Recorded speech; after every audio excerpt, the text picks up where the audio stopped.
Elon Musk Elon മസ്കും ട്രംപും തമ്മിൽ അടിച്ച് പിരിഞ്ചാച്ച്.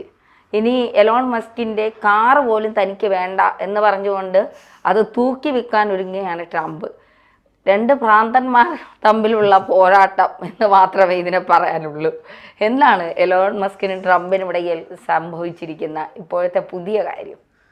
ഒരു ചുവന്ന colour Tesla car second hand വേണമെങ്കിൽ ഉടനെ ട്രംപിനെ വിളിച്ചോ, അത് വിൽക്കാൻ പോകണമെന്നൊക്കെയാണ് കേട്ടത്. എന്തോ ആയിക്കോട്ടെ, ഏതായാലും ഒരു കാര്യം നമുക്കറിയാമല്ലോ, ഈ എലോൺ മസ്ക് എന്ന് പറയുന്നത് ട്രംപിനെ വീണ്ടും അധികാരത്തിൽ എത്തിക്കാൻ വേണ്ടി അഹോരാത്രം പണിയെടുത്ത ഒരാളാണ്. പുള്ളിക്ക് കുറേ പൈസ അതിന് ചിലവാക്കി. അതായത് പുള്ളി പുറത്തുവിട്ട കണക്ക് പ്രകാരം വൈറ്റ് മണി $288 മില്യൺ. അതിപ്പോൾ ഇന്ത്യൻ കറൻസിയിൽ നോക്കിയാൽ എത്ര കോടി വരുമെന്ന് അതിൻ്റെ പൂജ്യം എണ്ണാൻ നമുക്ക് സാധിക്കില്ല, അത്രയ്ക്കുണ്ടാവും. ഇത് ഔദ്യോഗികമായി സമ്മതിച്ച കണക്കാണ്. ഈ പുറകിൽ കൂടി എത്ര കൊടുത്തിട്ടുണ്ടെന്ന് എനിക്കറിയില്ല, അത് പുള്ളി വെളിപ്പെടുത്തിയിട്ടുമില്ല. ഏതായാലും അത്രയും ആത്മാർത്ഥമായി ട്രംപിനെ അധികാരത്തിലെത്താൻ വേണ്ടി ഉറക്കം ഉളച്ച് പണിയെടുത്ത മസ്ക് ഇപ്പോൾ ട്രംപിനെ കണ്ടുകൂടാത്ത അവസ്ഥയിലാണ്. അതിന് കാരണമുണ്ട്. അതായത് ഈ പ്രത്യേകിച്ച് ഒരു രാഷ്ട്രീയ പിൻബലമോ അല്ലെങ്കിൽ പശ്ചാത്തലമോ ഇല്ലാത്ത ഒരാളാണ് മസ്ക്. ട്രംപും അങ്ങനെ തന്നെ. രണ്ടുപേരും ബിസിനസ്സുകാരാണ്. രണ്ടുപേർക്കും രാഷ്ട്രീയ താല്പര്യം, രാജ്യ താല്പര്യത്തിനപ്പുറം ബിസിനസ് താല്പര്യങ്ങളാണ് പ്രാധാന്യമുള്ളത്. അപ്പോൾ ഈ ട്രംപ് അധികാരത്തിൽ വന്നപ്പോൾ മസ്കിനെ ഒരു ചുമതല ഏൽപ്പിച്ചു. അതായത് കാര്യക്ഷമതാ വകുപ്പ്, ഡോജ് എന്നാണ് അതിനെ, DOG. അപ്പോൾ ഇതിൽ ഈ പ്രധാനമായും ചെലവ് ചുരുക്കുക, കാര്യക്ഷമത ഉറപ്പുവരുത്തുക എന്നുള്ളതായിരുന്നു ഉത്തരവാദിത്തം. അപ്പോൾ ഇതിന് വേണ്ടിയിട്ട് ഇയാൾ കുറേ ഈ സർക്കാർ വകുപ്പുകളിൽ കാര്യക്ഷമത കുറഞ്ഞ കുറേ ആൾക്കാരെയൊക്കെ രാമോഹൻ പറഞ്ഞു വിട്ടു, പിരിച്ചു വിടുകയും കുറേ ആൾക്കാരെ ഈ കൂലിപ്പണിക്ക് വ്യവസ്ഥ എന്നൊക്കെ പറയുമല്ലോ, ആഴ്ചയിൽ 80 മണിക്കൂറൊക്കെ പണിയെടുക്കണം എന്നൊക്കെ പറഞ്ഞ് കുറഞ്ഞ വേതനത്തിൽ ആൾക്കാരെ എടുത്ത് അങ്ങനെ വിപ്ലവകരമായ മാറ്റങ്ങൾ, നാട്ടുകാർക്ക് ബുദ്ധിമുട്ടുണ്ടാകുന്ന വിപ്ലവകരമായ കുറേ മാറ്റങ്ങളൊക്കെ നടപ്പിലാക്കിയ ആളാണ് മസ്ക്. പക്ഷേ ഇത്രയൊക്കെ ചെയ്തിട്ടും പുള്ളീനെ ഏൽപ്പിച്ച ഉത്തരവാദിത്വം നിറവേറ്റാൻ സാധിച്ചില്ല എന്ന് തുറന്ന് സമ്മതിച്ചിട്ടാണ് പുള്ളി ഇറങ്ങിപ്പോകുന്നത്. അതിന് കാരണവും കൂടിയുണ്ട്. ഈ ട്രംപ് എന്ന് പറയുന്ന ആൾ മറ്റൊരു ഭ്രാന്തനാണല്ലോ. ഇയാൾ മുൻപിൻ നോക്കാതെ ഓരോന്നങ്ങ് പ്രഖ്യാപിക്കും. ഇപ്പോൾ ഈ നികുതി പരിഷ്കരണ ബില്ല് കൊണ്ടുവന്നു. അപ്പോൾ ചൈനയ്ക്ക് ഒരു പണി കൊടുക്കാൻ വേണ്ടിയാണ് ചെയ്തത്, പക്ഷേ ഇത് ബൂമറാങ്ങായിരുന്നു, തിരിച്ചു കിട്ടി. അതായത് ഈ അമേരിക്കയിലെ ഒട്ടുമിക്ക വ്യവസായശാലകളും ഈ റോ മെറ്റീരിയൽ, അവിടെ സാധനം പ്രവർത്തിക്കണമെങ്കിൽ അതിനുള്ള സാധനം ചൈനയിൽ നിന്ന് വരണം. അപ്പോൾ ഇത് ഇങ്ങനെ നികുതിയൊക്കെ ഏർപ്പെടുത്തിയതോടുകൂടി ഇവിടുത്തെ വ്യവസായശാലകൾ പലതും പ്രതിസന്ധിയിലായി. സ്വാഭാവികമായും വരുമാനം കുറഞ്ഞു. വരുമാനം ഉണ്ടെങ്കിലല്ലേ ചിലവ് ചുരുക്കുന്നതിനെക്കുറിച്ചുള്ള ആലോചനയുള്ളൂ. അങ്ങനെ ഈ പറയുന്ന ഡോജ് എന്ന് പറയുന്ന സാധനം അപ്രസക്തമായി എന്നൊക്കെ പറഞ്ഞിട്ടാണ് ഇയാൾ ഇറങ്ങിപ്പോയത്. അതാണ് പഴയ കഥ. ഇനി ഈ കഥയുടെ ഇപ്പോഴത്തെ ഡെവലപ്മെൻറ്റ് എന്താ വെച്ചാൽ, രണ്ടുപേരും നല്ല, അതായത് ചെറിയൊരു അഭിപ്രായ വ്യത്യാസമെന്ന് നമ്മൾ കരുതി ആൾക്കാർ, അത് കാര്യങ്ങൾ അത്ര പന്തിയല്ല എന്നുള്ള തരത്തിലാണ് ഇപ്പോൾ വരുന്ന റിപ്പോർട്ടുകൾ.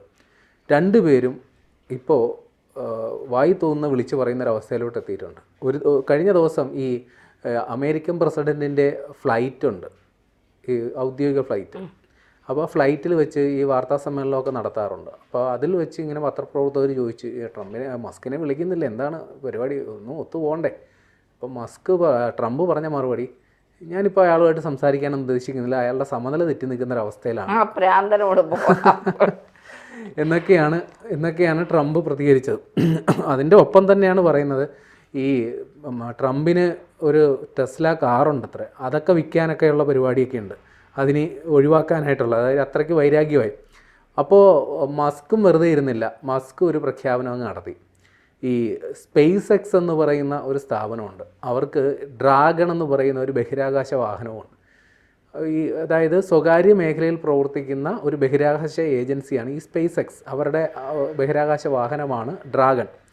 അവിടെ അമേരിക്കയുടെ സർക്കാരിൻ്റെ കീഴിൽ നാസ എന്ന് പറയാം, നമുക്കറിയാമല്ലോ, ഏറ്റവും വലിയ, ഇപ്പം ഒരു ഇന്ദ്രപ്രസ്ഥം സിനിമയുടെ അകത്ത് മമ്മൂട്ടി പറയല്ലേ, ഞാൻ നാസയ്ക്ക് വേണ്ടി ഡെവലപ്പ് ചെയ്ത സോഫ്റ്റ്വെയർ.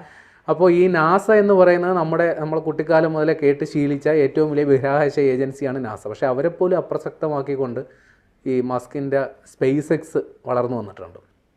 അപ്പോൾ ഈ നാസയുടെ ബഹിരാകാശ ദൗത്യങ്ങൾക്ക് വേണ്ടിയിട്ട് ആശ്രയിക്കുന്ന ഈ സ്പേസ് എക്സിൻ്റെ ഡ്രാഗൺ എന്ന് പറയുന്ന ഈ വാഹനം അത് പൂട്ടിക്കെട്ടുമെന്ന് ചുമ്മാ ഒരു ഭീഷണി അങ്ങ് വിടുത്തി ഈ മസ്ക്. അപ്പോൾ പിന്നീട് എന്തോ ആളുകൾ പറഞ്ഞു, അത് പറഞ്ഞാൽ എത്ര ശരിയായില്ല കേട്ടോ, മോശമായിപ്പോയി എന്ന് പറഞ്ഞപ്പോൾ പിന്നെ പുള്ളി അങ്ങ് നിലപാട് മാറ്റുകയും ചെയ്തു. ഇങ്ങനെ ഇരിക്കെ റഷ്യ ഇപ്പോൾ കയറി കളിച്ചിട്ടുണ്ട്. ഇപ്പോൾ റഷ്യയ്ക്ക് മുമ്പൊരു ചരിത്രമുണ്ട്. അവിടെ എഡ്വേർഡ് സ്നോഡൻ എന്ന് പറയുന്ന ഒരു വിസിൽ ബ്ലോഗർ എന്ന് പറഞ്ഞാൽ ഈ അഴിമതി ആരോപണങ്ങൾ എടുത്ത് ഉന്നയിക്കുന്നയാളെയാണ് നമ്മൾ അങ്ങനെ വിശേഷിപ്പിക്കുക. ഇയാൾ പഴയ ഒരു മറ്റേ അമേരിക്കൻ ചാരൻ CIA ഉദ്യോഗസ്ഥനായിരുന്നു. ഇപ്പോൾ ഈ അമേരിക്ക പണ്ട് ഈ ഓരോരുത്തരുടെ രഹസ്യങ്ങൾ ചോർത്താൻ വേണ്ടി അവരുടെ സ്വകാര്യ വിവരങ്ങൾ ചോർത്തുന്നുണ്ട്. ഇപ്പോൾ ഇൻസ്റ്റാഗ്രാമും വാട്സാപ്പ്, ഫേസ്ബുക്ക് അതേപോലുള്ള സോഷ്യൽ മീഡിയ പ്ലാറ്റ്ഫോമുകളൊക്കെ ഉപയോഗിക്കുന്നുണ്ടല്ലോ. അപ്പോൾ അതിൽ നിന്നൊക്കെ ഓരോരുത്തരുടെ സ്വകാര്യ വിവരങ്ങൾ ചോർത്തുന്നു എന്ന തലത്തിൽ ഒരു വാർത്ത പുറത്തുവിട്ട ആളാണ് ഈ സ്നോഡൻ. ഈ സ്നോഡന് രാഷ്ട്രീയ അഭയം കൊടുത്തൊരു പാരമ്പര്യം നമ്മുടെ റഷ്യക്കുണ്ട്. മറ്റേ വിക്കിലീക്സിൻ്റെ ഒരാളുണ്ടായിരുന്നല്ലോ ഇതേപോലെ. അയാൾക്കും ഇതേപോലെ പല രാജ്യങ്ങളും ഈ അമേരിക്കയിൽ നിന്ന് രക്ഷപ്പെട്ടു പോയപ്പോൾ പല രാജ്യങ്ങളും ഇതേപോലെ അഭയം കൊടുത്തിരുന്നു. അതേപോലെ ഇയാളുടെ ഒരു ചരിത്രം മുൻനിർത്തിക്കൊണ്ട് അവിടുത്തെ ഒരു deputy chairman of the state of international affairs, അതായത് വിദേശകാര്യ കാര്യങ്ങൾ തീരുമാനിക്കുന്ന പാർലമെൻറ്റ് സമിതിയുടെ ഡെപ്യൂട്ടി ചെയർമാനായ ദിമിത്രി നോവിക്കോ, ഇയാൾ അവിടുത്തെ ഒരു റഷ്യൻ വാർത്താ ഏജൻസിയായ TASS അവർക്കൊരു അഭിമുഖത്തിൽ പറഞ്ഞിട്ടുണ്ട്, ഇപ്പോൾ മസ്ക് റഷ്യയിലേക്ക് വരാൻ തയ്യാറാണെങ്കിൽ നമ്മൾ അവരെ സ്വീകരിക്കും.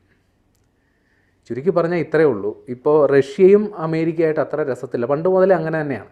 പക്ഷേ ഇടയ്ക്ക് ഈ ട്രംപ് അധികാരത്തിൽ വന്നപ്പോൾ നമ്മുടെ പുടിനുമായിട്ട് ഭയങ്കര സൗഹൃദത്തിലായിരുന്നു.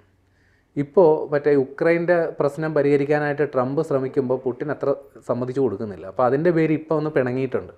അപ്പോൾ ഈ അവസരം കയറി ഗോളടിക്കാനാണ് റഷ്യയുടെ നീക്കം. ആരെ ചാരിക്കൊണ്ട്, മസ്കിനെ ചാരിക്കൊണ്ട് ട്രംപിനെ ഒന്ന് ഗോളടിക്കാം. പക്ഷേ അത് ഒരു പ്രഖ്യാപനത്തിനപ്പുറം മസ്ക് റഷ്യയിലോട്ട് പോകുമെന്ന് നമുക്ക് കരുതേണ്ട കാര്യമില്ല. കാരണം അയാൾക്ക് അമേരിക്കയിൽ കോടിക്കണക്കിന് രൂപയുടെ എണ്ണിയാൽ ഒതുങ്ങാത്ത സാമ്രാജ്യവും സ്വത്തും ഒക്കെ ഉണ്ട്, കുറേ ബിസിനസ് സംരംഭങ്ങളാണ്, അതൊക്കെ ഇട്ടിട്ട് തോന്നുന്നില്ല. പക്ഷേ ഇതിനിടയിൽ ഈ ട്രംപിൻ്റെ വിശ്വസ്തനായ ഒരാൾ ഒരു പ്രസ്താവന നടത്തി. അയാൾ സ്റ്റീവ് ബാനൻ ആണ്. അയാൾ മുൻ വൈറ്റ് ഹൗസിൻ്റെ വൈറ്റ് ഹൗസിലെ അതായത് ഒരു ചുമതലക്കാരനായിരുന്നു, ഒരു ഉദ്യോഗസ്ഥനായിരുന്നു. ഇയാൾ മസ്കിനെ കുറിച്ച് പറഞ്ഞതാണ് ഏറ്റവും രസകരം. ഈ അമേരിക്കയിലെ അനധികൃത കുടിയേറ്റക്കാരായിട്ടുള്ളവരെയൊക്കെ ഏലിയൻസ് എന്നാണ് വിശേഷിപ്പിക്കുക. ഏലിയൻസ് എന്ന് വെച്ചാൽ നമുക്ക് മനസ്സിലാകുന്ന പക്ഷേ അന്യഗ്രഹ ജീവി, എവിടുന്നോ വന്ന ഒരാൾ.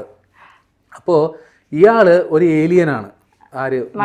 മസ്ക് ഒരു ഏലിയനാണ്.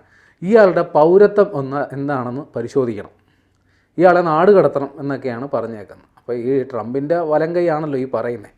അപ്പോൾ അത് ട്രംപിൻ്റെ തന്നെ മനസ്സിലിപ്പോൾ ആയിരിക്കണം. ഏതായാലും രണ്ടുപേരും തമ്മിൽ ഇപ്പോൾ അടിച്ച് പിരിഞ്ഞിട്ടുണ്ട്. ഇവർ രണ്ടുപേരും, ഞാൻ പറഞ്ഞല്ലോ, രണ്ടുപേരും ബിസിനസ്സുകാരാണ്. ഇവർക്ക് രാഷ്ട്രീയമല്ല, രാഷ്ട്ര താല്പര്യമല്ല, സ്വന്തം ബിസിനസ് വളർത്തുക എന്നതിനപ്പുറം വേറെ അജണ്ടകളൊന്നും ഇല്ലാത്ത രണ്ടുപേരും അങ്ങനെ തന്നെയാണ്. അപ്പോൾ ഇവർ രണ്ടുപേരുടെ ഈ സ്വകാര്യമായ താല്പര്യങ്ങൾ ഒരു ലോകത്തിലെ ഏറ്റവും സമ്പന്നമായ അല്ലെങ്കിൽ ലോകത്തിലെ മൊത്തത്തിൽ നിയന്ത്രിക്കാൻ കെൽപ്പുള്ള നമ്മൾ കരുതുന്ന അമേരിക്കയിലെ ഒരു ഭരണാധികാരിയും അയാളുടെ ഒരു വലങ്കൈ എന്ന് കരുതപ്പെട്ടിരുന്ന ഒരാളും തമ്മിൽ വ്യക്തിപരമായ പ്രശ്നങ്ങളുടെ പേരിൽ അടിച്ച് പിരിയുമ്പോൾ ഇവർ തമ്മിലുള്ള ഈഗോ മറ്റുള്ളവർക്ക് തലവേദനയാകുമോ എന്നുള്ളതാണ് ഇപ്പോഴത്തെ ആശങ്ക. കാര്യം ഇതിൻ്റെ പേരിൽ ഇവർ എന്തെങ്കിലുമൊക്കെ വലിയ പ്രഖ്യാപനങ്ങൾ ഒരാളെ തകർക്കാൻ വേണ്ടിയിട്ട് പരസ്പരം വഴിചാരാൻ വേണ്ടി ഇപ്പോൾ ട്രംപിനെ മസ്ക് കാലുവാരുവോ കുഴി ചാടിക്കുമോ എന്നുള്ളതൊക്കെ ആശങ്ക. കാര്യം ഈ തെരഞ്ഞെടുപ്പിൻ്റെ സമയത്തൊക്കെ ഒരുപാട് ചെയ്തതാണല്ലോ, ഒരു ഫണ്ടും മറ്റു കാര്യങ്ങളൊക്കെ എന്തെങ്കിലുമൊക്കെ കുതന്ത്രങ്ങൾ മെനഞ്ഞിട്ടാണോ ട്രംപ് അധികാരത്തിൽ തുടങ്ങിയ വെളിപ്പെടുത്തലുകളൊക്കെ ഇയാളൊക്കെ നടത്തിക്കളയുമോ എന്നുള്ളൊരു ആശങ്കയുണ്ട്. ഏതായാലും കാത്തിരുന്ന് കാണണം. അതെ.